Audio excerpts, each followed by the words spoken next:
The most challenging thing is you are often putting people on the spot because they actually have to simulate what they do in their business lives. They have to open up in order to find something, and that can be quite frightening for some people. They can be quite nervous about that. So a big challenge is putting people at their ease, making them realize that this is a safe environment.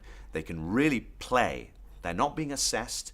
They're not being told what to do. They're being asked to try things out. And there's absolutely no penalty if they fail. And once they cross that line, it doesn't take long for people to do that.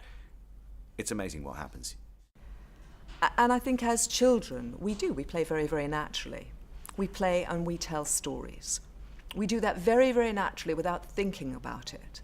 I think as we get older and more restrained, that element of play and telling stories leaves our lives.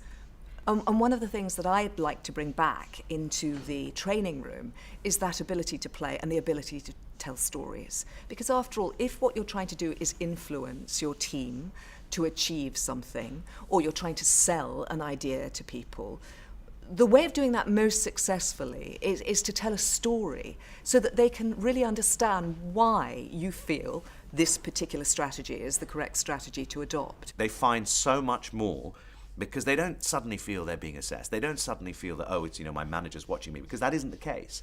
They're in a sandpit and they get to play. They get to mess about. They get to get things wrong. And from that, they discover things that they can really use and make their business lives much better. We relate to stories. The very first way we ever make sense of the universe we inhabit, I think, as toddlers, is through storytelling. Therefore, I believe the more stories, the more anecdotes, the more examples you can include in your communication style, the more impact you're likely to create, the more you're going to get people to buy into you and to see where you're trying to lead. So in terms of allowing people to see your vision, I believe storytelling is a really great way of getting there.